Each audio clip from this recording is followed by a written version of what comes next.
The Finals has some of the cleanest movement available in any modern FPS game. It provides an incredibly fresh and smooth experience with the use of a multitude of different specializations and gadgets, as well as a variety of mechanics and tech.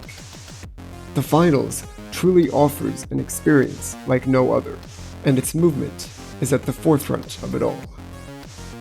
In this 3-part miniseries, we will be critically examining 21 of my all-time favorite movement mechanics and abilities.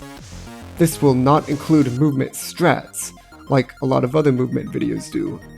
Instead, we will be strictly analyzing raw movement tech.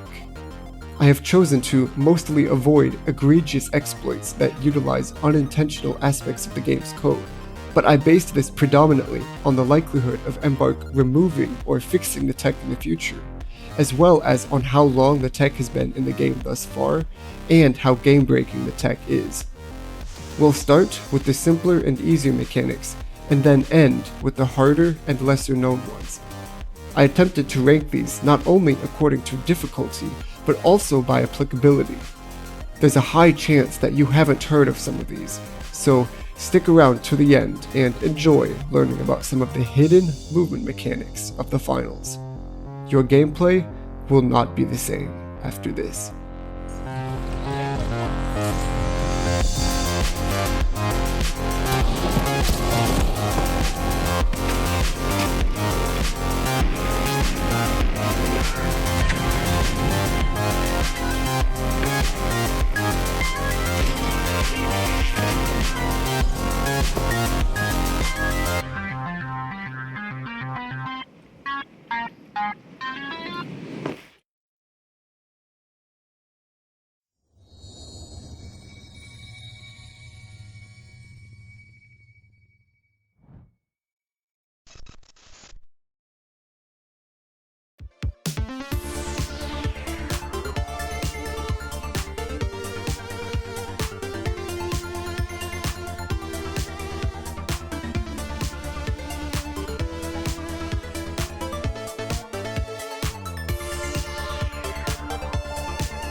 The first movement mechanic that we'll be discussing in this third section is a simple but lesser known one: ledge boosting. You may not have heard of it by name, but there's a chance you already incorporate this into your gameplay without even realizing it. To perform a ledge boost, you simply enter a slide as you approach the lip of a ledge, and you will get a speed boost that lasts throughout the entirety of your fall. When you initiate a slide, you receive a small, temporary increase in speed. As you continue your slide, the friction between you and the ground gradually slows you back down to your default run speed, or slower in some cases. However, when you execute a slide off of the edge of a ledge, you don't lose all of the speed from your slide because you aren't experiencing any friction throughout the entirety of your fall. Outside of continued input movement, the player's momentum does not change while airborne, excluding the effects of gravity. So any boost in speed that doesn't auto-slow, that is activated directly before or during flight, will continue until the player makes contact with the ground again. Mechanics like evasive dash notably don't work with this, because they auto-slow the user back down once the effect is over, for balancing purposes. However, it is worth noting here that the auto-slow feature is temporarily disabled if the player dashes off of a jump pad, as seen in mechanic number 6, so this same base mechanic that ledge boosting is built upon is also at work in that scenario as well. Ledge boosting is more than just a micro boost to your speed, despite what it may look like. It may seem insignificant, but when compounded, it adds up quickly. However, the perks include more than just speed. When performed in conjunction with a jump at the very end, a ledge slide can actually allow you to clear major gaps that you would have normally never been able to make.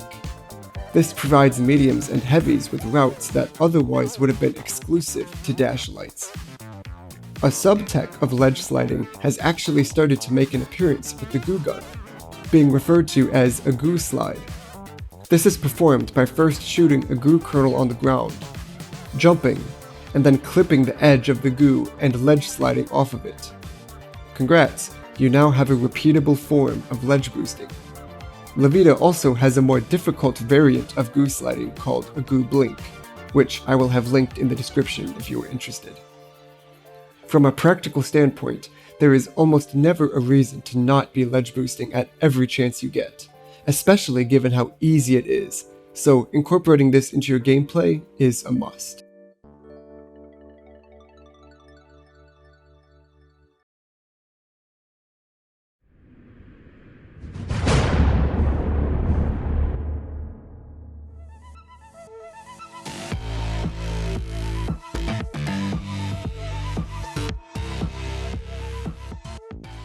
Carriable step vaulting, called barrel jumping by its discoverer, and prop drop more colloquially, may appear to incorporate the exact same mechanics as the utility step vault, which involves the player placing an attachable gadget onto a wall to temporarily vault upon to reach a higher location.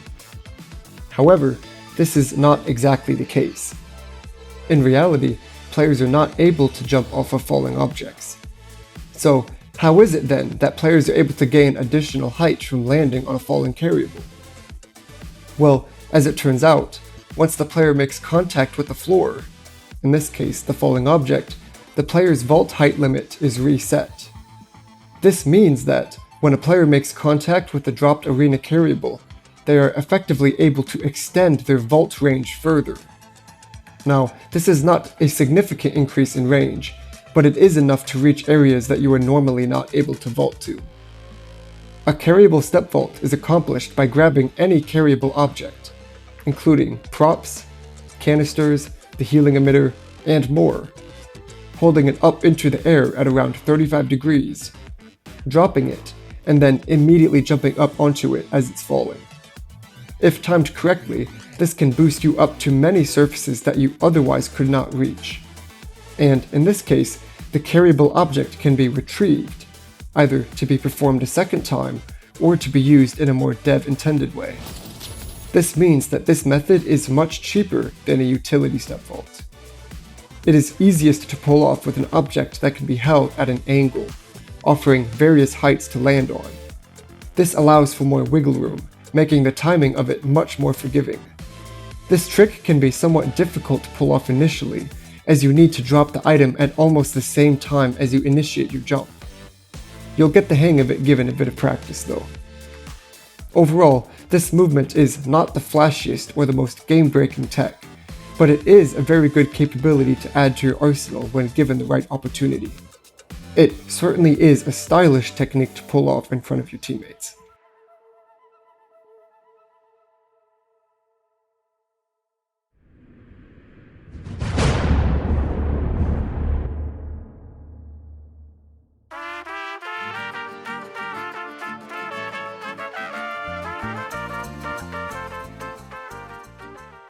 Goo Clump Launch, unfortunately also sometimes called Goo Tech, has been featured most prominently in compilations by YouTuber Truce. Most commonly performed with grenade launchers, this movement tech is actually possible to perform with a wide variety of tools. Aside from CL40 and MGL32, this can be executed with breach charge, thermal bore, and even canisters. This tech is definitely easier to do with remote detonation items like breach charge. This allows you the freedom of infinite time to set up and gather teammates before triggering the launch.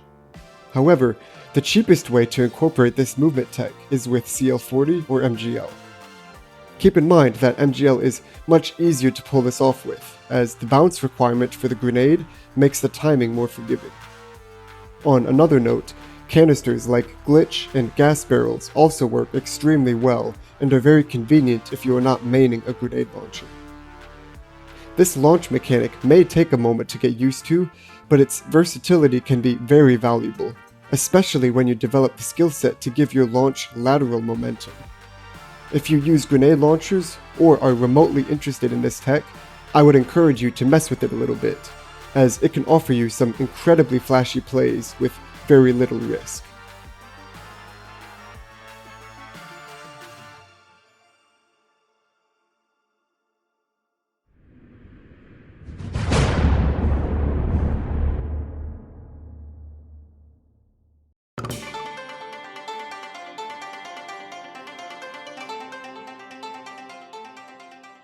Goo Barrel Propulsion, which I lament is also referred to as Goo Tech, is yet another mechanic that has been popularized by the YouTuber Truce. This tech is actually way more effective than meets the eye. I consider this one to essentially be a more advanced and more powerful version of the previous movement tech. The difficulty level of Goo Barrel Propulsion is relatively high when considering consistent replication. However, given enough steady practice, it can be done on a semi-regular basis.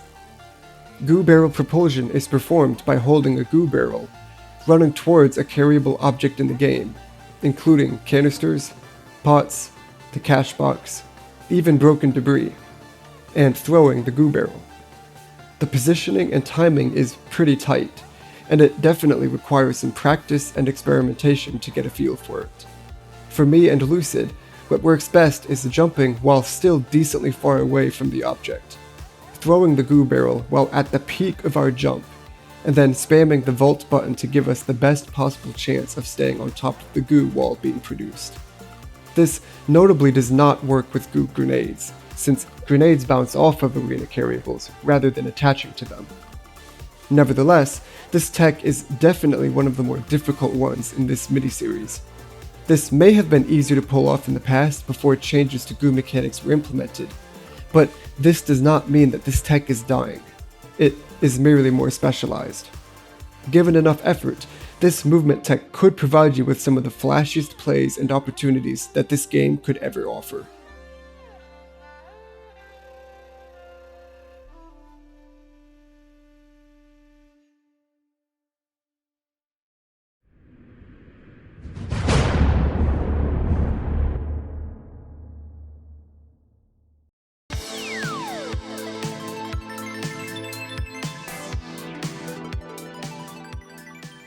UFO Surfing is perhaps one of the oldest movement techs in the finals history.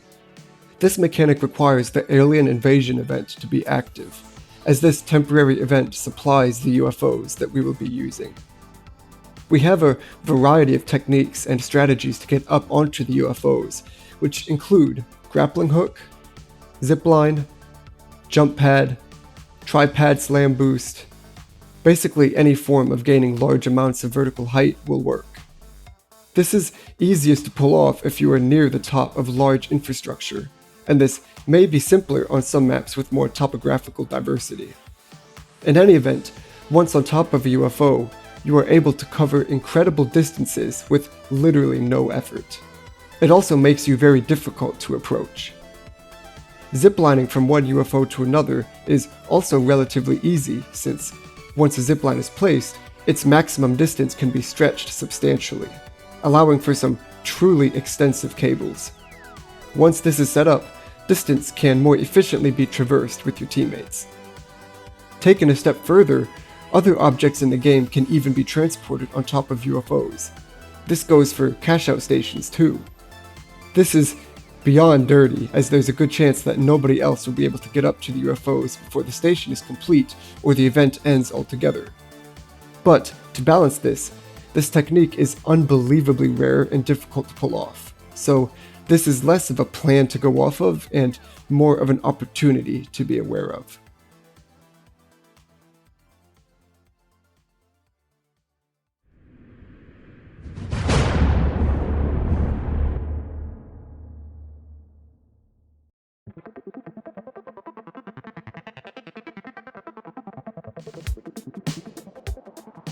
Tripad relay boosting, or as the community calls it, monkey boosting, is a physics-based movement mechanic that was discovered by Ape Squad, hence the name. The reason I refer to it as Tripad Relay Boost will be revealed as I explain how this tech works. Tripad relay boosting, despite its similar naming convention to the Tripad Lunge and Tripad Slam boost, works off of a fundamentally different component of the game's physics engine. Both Tripad Lunge boost and Tripad Slam boost fundamentally override and modify aspects of the triangle bounce pads in the game. Tripad relay boosting, however, carries over the unchanged momentum from one source to another. In other words, it relays the initial momentum from the triangle bounce pad into a standard jump pad. So, from this understanding, Tripad Relay Boost really is nothing more than a glorified version of dash boosting, the only difference being the source of the burst of speed. Dash Boost derives its speed from a light's evasive dash. Vortex Boost derives its speed from the gravity vortex. This one takes its speed from a triangle bounce pad. However, one thing to keep in mind in this case is that this movement technique does not work on all triangle bounce pads. You see, the regular jump pads need to be placed in such a way as to allow the player to hit the triangle bounce pad first, inherit that motion vector, and then immediately hit the regular jump pad with this newfound projection. But some triangle bounce pads send players so quickly upwards that they are not given the chance to make contact with the regular jump pad after launching from the triangle one. Despite this, Tripad relay boosting is an excellent way to outmaneuver other players in the game, and you are able to do so at a very cheap cost to your loadout. Enjoy trying this one out in-game.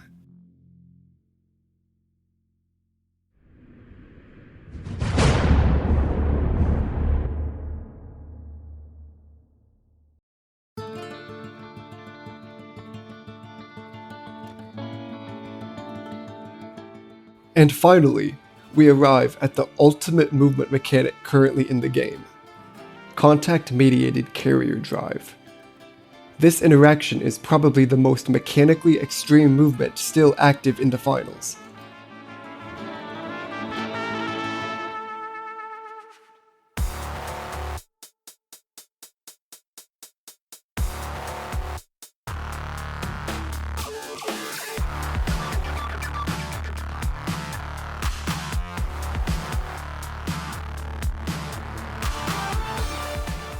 And, believe it or not, it was discovered by Lucid and myself while researching and experimenting for this movement miniseries.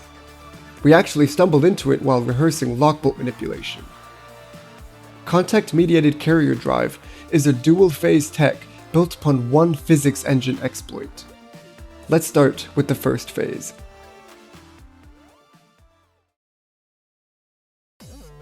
Phase 1 was actually initially the full mechanic. It wasn't until later that we discovered that we had the ability to incorporate a second mechanical bug that could be used in conjunction with this one to generate even crazier raw movement potential. But I'm getting ahead of myself. Phase 1 relies on a single capability that the lockbolt offers that no other object in the game retains. In fact, this capability is the exact same one that the attached proxy launch, mechanic number 11, is built upon. And, like the attached proxy launch, this tech would have been possible in the past with Guardian Turret and APS Turret.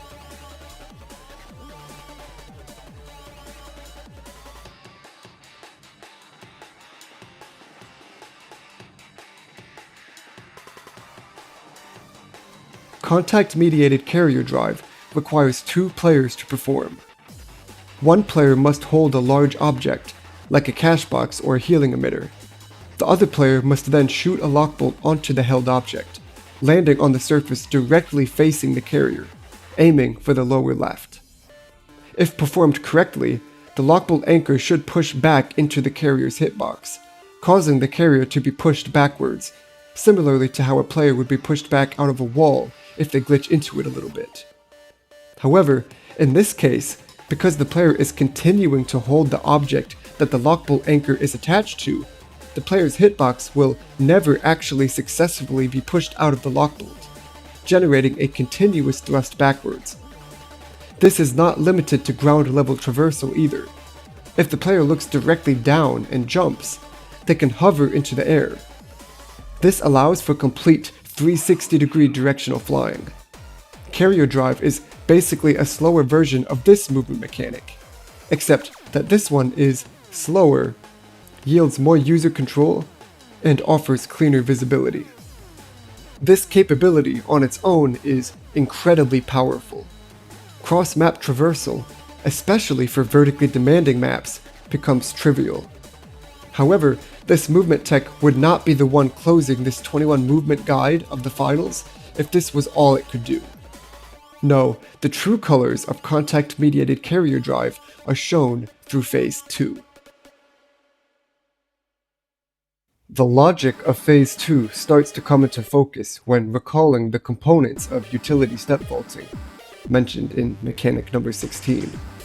You see, players have the ability to not only vault structures, but also objects.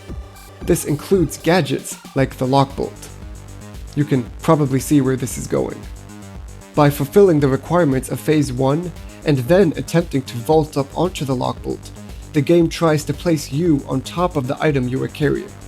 This is obviously impossible, as once you move upwards, the object in question also moves upwards at a parallel trajectory. As a result, both the player and the carriable are sporadically catapulted into the air, gaining mass amounts of both vertical and horizontal speed.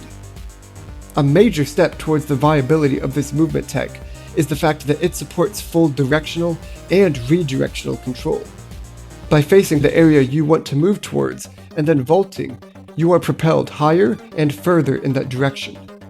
If you properly set this up, execute it, vault multiple times, and then conclude it by throwing the cache box, and thereby performing lockbolt manipulation, you are able to push movement in the finals to its peak limits.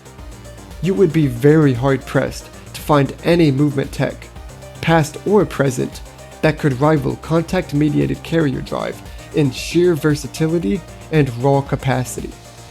The only thing holding this one back is the fact that the lockbolt must come from an enemy team so that it can attach to you. But is that even necessary? For lockbolt manipulation, it very much is, as the lockbolt must connect to you in order for you to be pulled by the cache box. However, in this case, the only benefit that an enemy lockbolt offers that a friendly one doesn't is the time it exists in world. So, with proper pacing and frugal usage, a smart player can still clear massive distances with the cooperation of a teammate. Okay, that sounds great, but what can I do if I do not have the cache box? Or if the cache box is not even available? Well, like we mentioned at the beginning of this segment, unlike lockbolt manipulation, this tech is not limited to the cache box.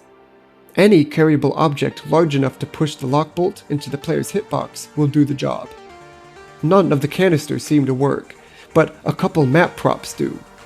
However, conveniently, the healing emitter is able to do the work very nicely. This is unbelievably helpful, as this means that the entire setup required to perform this tech is able to be housed within one heavy player. The only caveat is that the trick must be performed by a different player than the one with the lockbolt, as the lockbolt loses its interactability if the item it lands on is not already being actively held.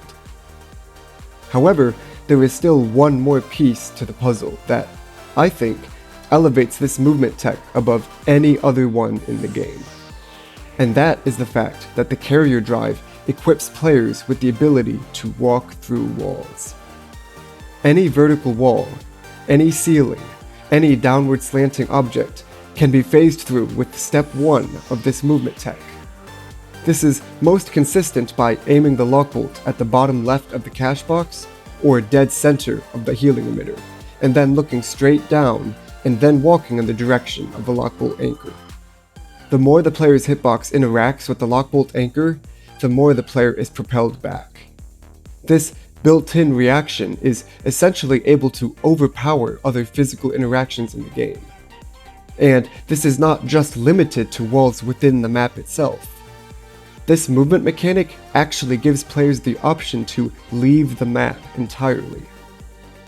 Now, the game seems to auto-teleport players back into the arena once they leave the map, but it can be wrestled with a little bit.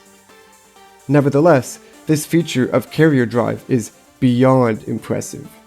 It literally breaks down core aspects of the game's code, to the point that the barriers themselves are of no use. The potential of this mechanic is quite literally incomparable. Contact-Mediated carrier drive, in my opinion, is the most high-octane tech in the entire history of the finals. When considering how small the setup time is and how few resources are necessary, it beats out even more technically impressive mechanics like flying Goo ships. Feel free to try this one out for yourself, especially when remembering the fact that Embark already attempted to patch this capability out once, and this was before Phase 2 was even discovered. Take advantage of this opportunity while you still can, because you will never be given the chance to strong-arm movement in the finals like this ever again.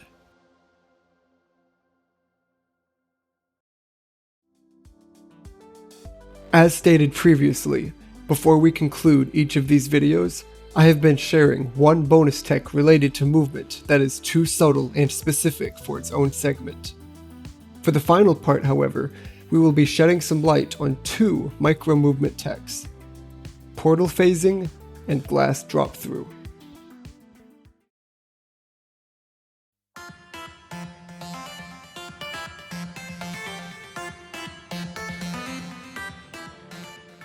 Gateway phasing is a newer movement phenomenon. This tech involves a player tossing an exit gateway in the very corner of a room, placing the entrance gateway somewhere nearby, and then lunging with the sword in conjunction with the dash. If enough speed is generated, the player is then able to clip through the wall entirely, glitching through to the other side along with his momentum. It is worth noting here that this way of creating enough speed is only one option. Any form of gaining intense amounts of speed will work here. This tech could absolutely be viable in firefights where you are trying to escape without being followed. If you set up your exit gateway ahead of time, this movement mechanic could serve as a seamless escape route, leaving your opponents completely lost. However, it could also be used offensively. If a player you are chasing is closed off in an adjacent room, you can set up your gateway as so, and then magically appear in their perfectly encased room. Problem solved. This movement tech may not be the most useful in the world, but it definitely has its place if you are paying close attention to your surroundings.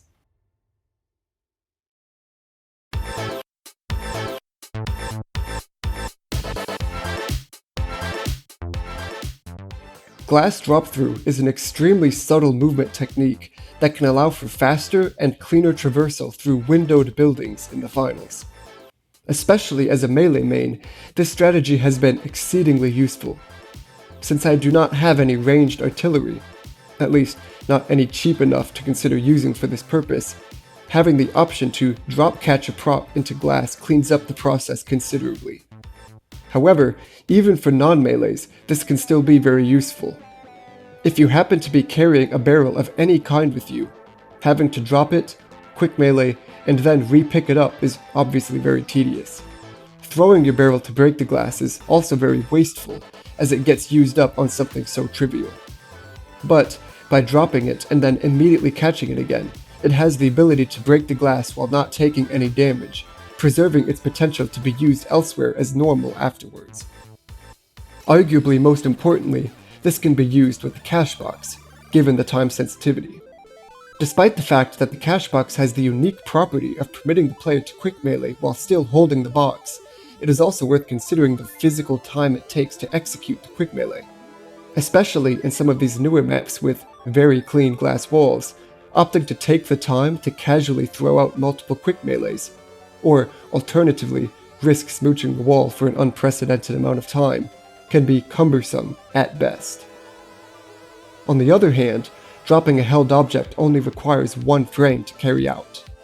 This effectively says that dropping a held object, such as the cash box, into glass is by far the most efficient form of removing these obstacles. I know it may seem very meh, but I promise you it is much more constructive than one might assume. I would go as far as to say that the use of this mechanic has saved entire matches for me.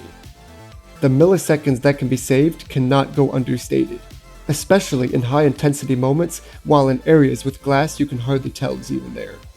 When compared to manual quick meleeing, it will save you next to no time at all, but it could just save your life when you didn't even know to throw a quick melee at all.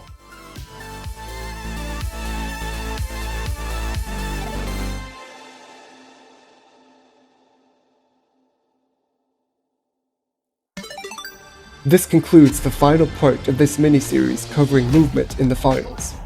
Every mechanic shown here has been covered in one of the 3 videos in this series, so stay ready.